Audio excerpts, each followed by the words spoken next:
pure experiences. Welcome to the voice version of the blog, Pure Experiences. You are listening to the article, Afflictions of the Mind, Part 5.1, Suffering. Published on the 16th of September 2016 by Tarun Pradhaan. Published on pureexperiences.blogspot.in. This article discusses happiness, ignorance and suffering. Suffering. What, why and how? We have briefly discussed suffering in previous articles. Here, as usual, we are going into the details of it. Suffering is a state of the mind characterized by the presence of thoughts, feelings, emotions, internal actions, memories and such mental objects that are negative in nature. By negative, I mean having harmful or destructive consequences. This state of the mind is quite repulsive. The mind wants to get rid of it. It is unwanted, unnatural. A person in this state is incapable of thinking correctly, acting wisely or speaking coherently. Such a person is often rendered inactive, but sometimes can also become violent or sick. The sensations and reactions caused by suffering are similar in nature to those caused by physical pain. The body and the mind tries to avoid it, run away from it. Often the mind gets caught in suffering for days, months and even years. The suffering becomes habitual if not cured, and one can spend his whole life in the grip of one or other kinds of suffering. Actually, the current state of humanity is mostly that of suffering, irrespective of classes. This is mind-boggling. Man, being the smartest and most capable animal, should have solved this problem within minutes. But we see the exact opposite. The state of the suffering is seen as normal by the society, and unless it becomes violent and destructive, nothing is done about it. In extreme cases, the suffering becomes a recognizable mental illness and the person is thrown into isolation or is kept under sedative drugs. So, mostly people have no clue how to solve the problem of suffering. So, we come to an important question: what causes suffering? Ignorance. One word. Superficially, we may see various events, people, desires, physical conditions, beliefs and 1,000 other things as cause of the suffering, but at the core of all of them lies ignorance. Ignorance, as we defined it, is a lack of knowledge, or incomplete knowledge, and when a person encounters situations that demand correct and complete knowledge in order to act, the person finds himself helpless, incapable of dealing with that situation. The result is that the mind is thrown into a conundrum. Confusion and various negative processes take over. The mind sees the situation as a threat and its survival programs, ego, kicks in, causing states of fear, anger, hatred and such emotions. These give rise to negative intentions, sometimes negative actions, which cause more suffering, and the person goes down the spiral very soon. What is the cure for suffering? Knowledge. When the ignorance is destroyed and correct thinking is restored, the mind returns to peace and the suffering ends. It may take some time and one may need to collect enough experience to gain the knowledge needed to end one's suffering. It totally depends on the capabilities of the sufferer if he can end it sooner. A wise, aware, intelligent and bold person can end any suffering in minutes, and moreover, avoids falling into that state in the first place. Who suffers? No one. There is no one there to suffer. The negative processes and contents appear and disappear on their own. Usually the mind assigns them to an identity, as we have seen in the discussion on the topic of identity. It is done to organize the experience, to attach a tag to those experiences. Well, this simply results in an amplification of the suffering, because a person who is ignorant of this circus of identity assumes that he, the identity, is the sufferer. You can see young children, where the identity has not yet formed, their suffering is often superficial and lasts for seconds. As the person grows old, and his identity takes shape, the suffering becomes stronger and lasts longer. Does the self suffer too? No, the self is incapable of suffering or happiness. The self is merely an onlooker, a witness, a watcher. You can see the self, unmoved and shining as brightly as ever, even in the darkest state of suffering. Turn inwards and see yourself. You will find that it is just watching the whole drama peacefully. And there lies the real cure of suffering. Once the suffering is seen from the point of view of the self, it disappears. When seen by the self, there is no suffering, only mental processes, contents, actions and such. They come and go like the dark clouds over a clear blue sky. Even if one is deep in ignorance, simply watching the state of suffering with high awareness, alertness and attention helps in eradicating it. Clear observation and understanding of suffering helps to gain the needed knowledge and clears the fog of ignorance. Once suffering is seen as it is, it never returns. So, does the awareness of suffering make me happy? No, it makes you peaceful. Happiness is just another state of the mind, only with positive contents instead of negative. A wise person treats suffering and happiness as same.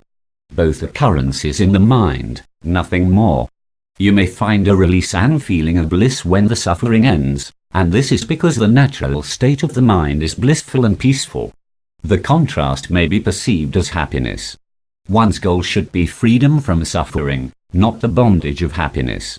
Happiness, as usual, is impermanent and doesn't last. Is it enough to see the suffering to end it? Usually one also needs to get up and do something to eliminate the cause of it. For example, if the suffering is being caused by a disease, one must cure it, not just observe it. The result can be death without suffering, which is obviously as bad as a death with suffering. If the suffering is because of another person, one must take actions to either get rid of that person or to get out of that situation. No, I don't recommend killing the person, even if it is tempting to do that. It can cause more suffering. A wise man ends the cause of suffering in such a way that his actions do not cause further suffering. An ignorant, on the other hand, takes haphazard actions, resulting in more suffering to himself and people around him. So a complete cure of the suffering involves both knowledge and proper action. Suffering is never caused by external agents. This may seem counterintuitive. Suffering is a state of mind, independent of the external situations or other people.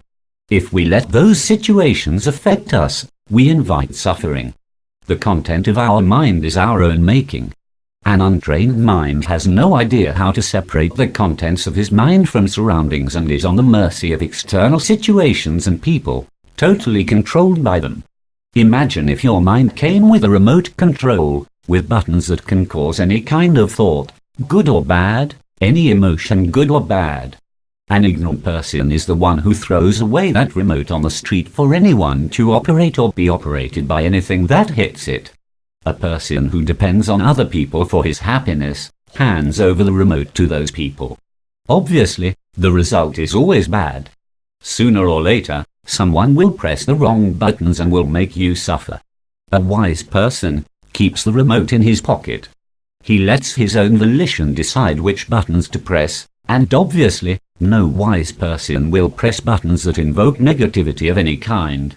You are poor, you were born in poverty. You need to do hard work 12 hours a day in hellish conditions, just to fill your stomach. That's a lot of suffering, and I'm sure this is a familiar situation for many of us. Isn't this suffering being caused by external factors? The unjust society, the greedy people, aren't they responsible for your suffering? If you really think so, your remote control is not in your pocket. Moreover, this question shows presence of many beliefs. You were never born in poverty. You were never born actually. You are not in a bad condition. It's just a situation you find yourself in. There are no bad people. It's your own expectations that make them good or bad. If the situation fulfills your desires, it is good, else not, and if people behave as you please, they are good, else not. This is your own bias. Things are as they are. You believe that a lot of money and nice people are all you need to be happy, and you are bent on getting that by any means. You have no clue that external things and others are not in your control. Most of the time, even you are not in your own control. You are animated by mere beliefs, desires, expectation, fantasies, and are not even aware of it. There are just experiences, Your ignorance colors them as good or bad, desirable or undesirable. You as a self are simply experiencing something, but you as an identity, as a person, managed to see it as hell, thanks to all the beliefs, desires and brainwashing, or just ignorance. This is the real cause of suffering, not the people or situations. Once you become aware that your mental condition is of your own making, you can take the control back. Realize that your expectations, beliefs and desires are making you think and act in irrational ways. Identify them one by one and put a lid on them. This is all is needed to end the suffering. Of course, it is easier said than done. It can take anything from a few minutes to a lifetime, depending on how deep the person is in the pit of ignorance and how efficiently his mental faculties are working, aka intelligence. So, will realizing the above make my poverty disappear? Will I get whatever I need, magically? No, it will make your suffering disappear. You will still remain poor. Sorry, I have no magic pills for that. You become calm and stable, very peaceful. Once your suffering is gone, your mind comes into action. It starts whirling fast. It is no more rusted by suffering. You start thinking correctly and therefore take correct actions. Your right actions can bring you out of poverty or any other situation for that matter. You do it naturally. You are not desperate for it. You let it happen, instead of pushing it hard. Remember that knowledge leads to correct actions. It's also natural. What is the right action in such cases, once I see my ignorance and destroy it? Well, you will know it for sure. In my experience, instead of believing in random things, desiring, expecting and controlling everything, I simply let it all go. I made a list of priorities, broke up tasks into tiny steps, and one baby step at a time started working on them, instead of just suffering, sitting in a corner, cursing stuff and crying.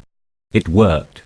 Instead of depending on others, I learned new skills, learned new ways, switched jobs, got rid of people who were too demanding or manipulating, who just used me. I took refuge with people who were more intelligent and wiser than me, who had to offer hard practical advice instead of fluffy dreams. They showed me how foolish I was. They destroyed my old self mercilessly. All I had to do was listen to them with an open mind. I reduced my needs to a minimum, didn't care what others were doing. I got out of the rat race. I had to do nothing more, no struggles, no fights. It becomes so easy when you know. Knowledge not only ends suffering, it brings happiness too. Pure experiences. You were listening to Pure Experiences by Tarun Pradhaan. For more, please visit pureexperiences.blogspot.in.